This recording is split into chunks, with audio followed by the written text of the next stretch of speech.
General studies की second series की second video में आज हम डिस्कस करेंगे हुमायूं, नसीरुद्दीन मोहम्मद हुमायूं। तो शुरुआत करेंगे लिवरपूल के स्टेटमेंट से, लैंडपूल के स्टेटमेंट से, जो कहता है कि he tumbled through the life and tumbled out of it. वह जीवन भर लड़खड़ाता रहा और लड़खड़ाने से उसकी मौत हो गई। तो ये स्टेटमेंट लैंडपूल ने दिया था हुमायूं के लिए। अब इस स्टेटमेंट को जस्टिफाई करने के लिए या चेक करने के लिए कि जस्टिफाइएबल है या नहीं है, हम आज हुमायूं की लाइफ की कुछ कहानी, फैक्ट और एग्जाम के क्वेश्चन डिस्कस करेंगे। हुमायूं वो शासक जो 15 साल की उम्र से अपने बाप की मदद करने लगा था पॉलिटिकल डिसीजंस में, वो जो 19 साल की उम्र में बाप के साथ, अपने पिता के साथ आता है और जंग में उनकी मदद करता है पानीपत की, और हिंदुस्तान में इस्टेब्लिश करता है हुकूमत इस्टेब्लिश करने में मदद करता है मुगलिया हुकूमत। वो शासक जिसके लिए एक कहानी प्रचलित है कि जब हुमायूं 1530 में बहुत ज़्यादा बीमार हुआ और बीमारी से उठ नहीं पा रहा था, तो किसी एक सूफी ने, किसी एक सेंट ने बाबर को एडवाइस की कि आप अपनी लाइफ सेक्रीफाइस कर दो, अपनी लाइफ कुर्बान कर दो और ऊपर वाले से दुआ करो कि तुम्हारी ज़िंदगी के बदले हुमायूं की ज़िंदगी बख्श दे। उसने वैसा ही किया और हुमायूं की ज़िंदगी के लिए उसने दुआ की और वो बीमार पड़ता चला गया और हुमायूं ठीक होता चला गया, और अंत में 1530 में बाबर की मृत्यु हो गई और हुमायूं 22 साल की उम्र में शासक बन गया। तो क्या वो बिल्कुल इसके काबिल नहीं था? तो क्यों बाबर अपने 4 लड़कों में हुमायूं की ज़िंदगी के लिए अपनी ज़िंदगी कुर्बान करने को तैयार हो जाता है? कोई ऐसी वजह तो होगी जिसकी वजह से एक बाप अपने बड़े लड़के को वलीअहद बनाना चाहता है और अपनी ज़िंदगी कुर्बान करने को तैयार हो जाता है।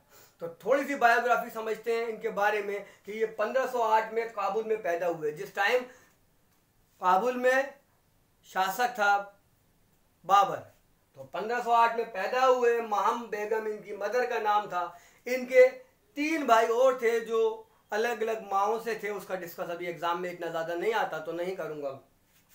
कामरान अस्करी हिंदाल, इनकी एक बहन भी थी जिनका नाम था गुलबदन बेगम, जिन्होंने इनकी बायोग्राफी लिखी है हुमायूं नामा। इस पर क्वेश्चन आता है, who wrote the biography of Humayun नामा। तो गुलबदन बेगम जो इनकी सिस्टर थी उनने लिखी। अब 22 साल की उम्र में शासक बनने के बाद उसकी लाइफ की क्या क्या चुनौतियां थी, क्या क्या चैलेंजेस थे, आइए उसको देखते हैं। फिर कैसे 1530 से 40 तक मुगल रूल रहा। 15 साल के लिए सूरीज ने इनको बाहर कर दिया और 15 साल बाद फिर वापस लौट के आए, फिर मुगल इस्टेब्लिश किया। तो इसकी पूरी कहानी फिर से पढ़ते हैं कि 1530 में जब वो शासक बना तो क्या चैलेंजेस थे, उस चैलेंजेस को कैसे सामना किया और आखिर में क्या वजह हुई जो इसको छोड़ के भागना पड़ा, हिंदुस्तान छोड़ के चल जाना पड़ा और ईरान के शासक से मदद लेके वापस आना पड़ा। तो पढ़ते हैं, स्क्रीनशॉट ले लीजिए, इसके चैलेंजेस और इसकी लाइफ को देखते हैं। तो अब बात करते हैं हुमायूं के चैलेंजेस की। तो शासक बनने के बाद उसकी लाइफ में क्या क्या चैलेंजेस थे, क्या क्या चुनौतियां थी जिसको उसको पूरा करना था। एक तो नई सल्तनत इस्टेब्लिश हुई, नई डायनेस्टी इस्टेब्लिश हुई। उस पर यह कि हिंदुस्तान कमज़ोर पड़ चुका था आखिर के सल्तनत के रूलर्स में, और फिर बाबर को भी बहुत लंबा वक्त नहीं मिला यहाँ रहने का। 4 साल बाद उनकी भी मृत्यु हो जाती है। चैलेंजेस बहुत से थे। एक तरफ भाइयों का चैलेंज था, तो उनके फादर ने मरते वक्त वसीयत की थी कि बेटा अगर तुम रूलर बन जाओ तो अपने भाइयों के साथ अच्छा व्यवहार करना, उनको भी सल्तनत में हिस्सा देना। तो अपने बाप की वसीयत के तहत उसने अपने भाइयों को, कामरान को काबुल और कंधार दे दिया, अस्करी को संभल और हिंदाल को मेवात। जबकि इनके भाई आगे भी इनके लिए चुनौतियां रहे और हिंदाल ने ज़रूर 1-2 जगह उसका साथ दिया, कामरान खुद कोशिश में रहे कि मैं काबिज हो जाऊं हिंदुस्तान पर। ये चैलेंजेस एक तरफ थे। दूसरी तरफ अफगान, क्योंकि अब जो लोदीज डायनेस्टी जिसको हरा के मुग़ल डायनेस्टी बनी थी, तो लोदीज भी अफगान थे और अफगान बहुत पावरफुल हो चुके थे। उसी में अफगानियों में एक महमूद लोदी था जिससे इनकी बैटल होती है दोहरा या दोहरिया।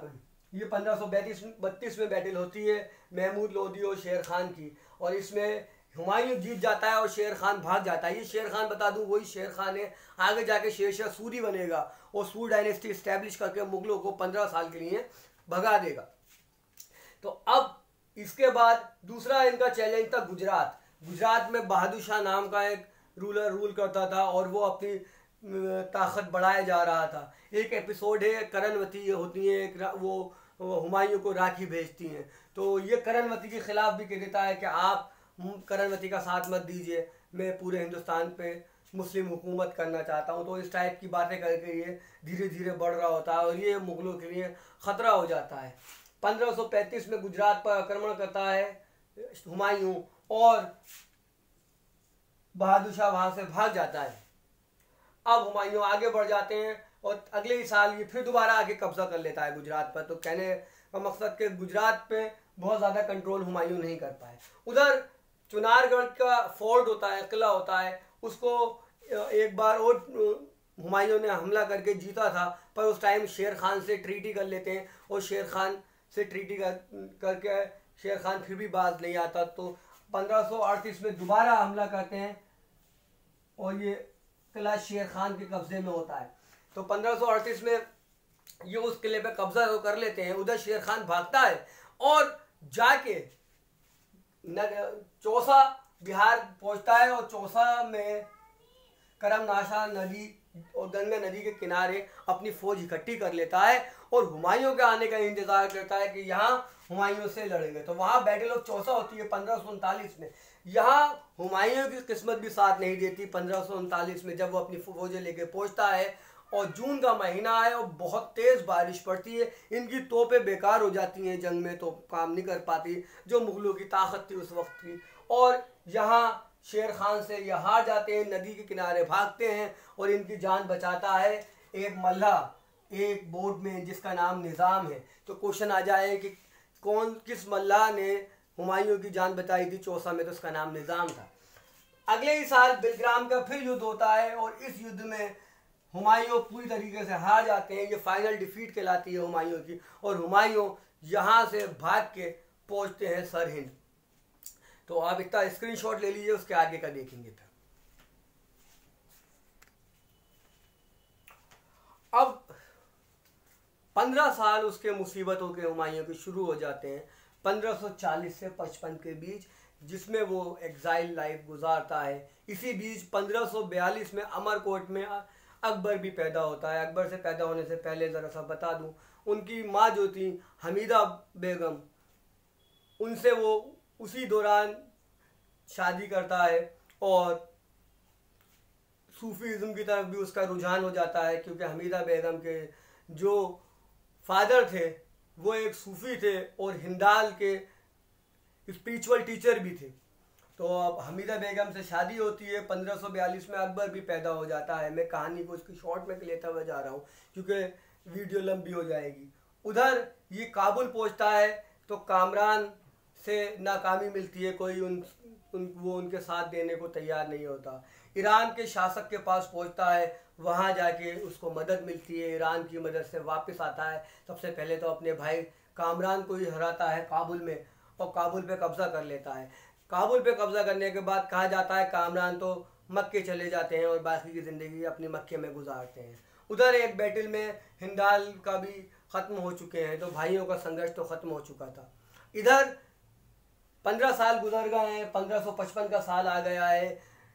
शेरशाह सूरी भी ख़त्म हो चुके हैं और अब सूरियों में भी आपस में तख्त के लिए लड़ाई है। तो उसको ये वक्त अच्छा दिखता है कि अब अफगानियों पे कब्जा करने का वक्त है। तो 1555 में मछीवाड़ा का एक युद्ध होता है जिसमें तातर खान नाम का अफगान रूलर को हराता है। फाइनली 1555 में ही उसके बाद अगली बैटल वो सिकंदर शाह सूरी नाम के शासक से, जो सूरी आखिरी रूलर था, उससे होती है और दोबारा मुगल सुल्तनत इस्टेब्लिश हो जाती है।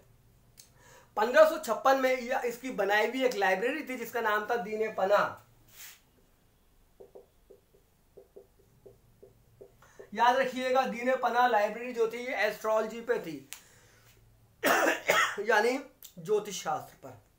अगर क्वेश्चन आ जाए the name of Mughal ruler who believed in astrology, astrology में यानी ज्योतिष विद्या में यकीन रखने वाला मुगल शासक कौन था, तो जवाब होगा हुमायूं।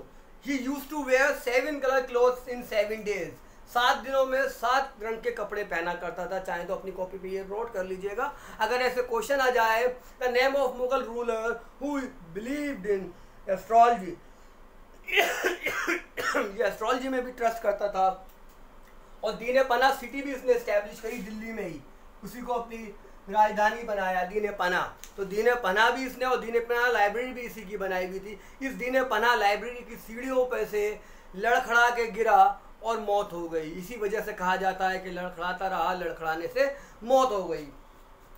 तो दीन पना लाइब्रेरी, दीन पना सिटी इसकी बसाई हुई है और ये एस्ट्रोलॉजी में यानी ज्योतिष विद्या में, नुजूम में यकीन रखने वाला एक मुगल शासक था। तो यहाँ ख़त्म हुई हुमायूं की स्टोरी और क्वेश्चंस। अगली वीडियो अकबर पर होगी जो बहुत ज़्यादा इंपॉर्टेंट है। जल्द मिलेंगे अगली वीडियो के साथ।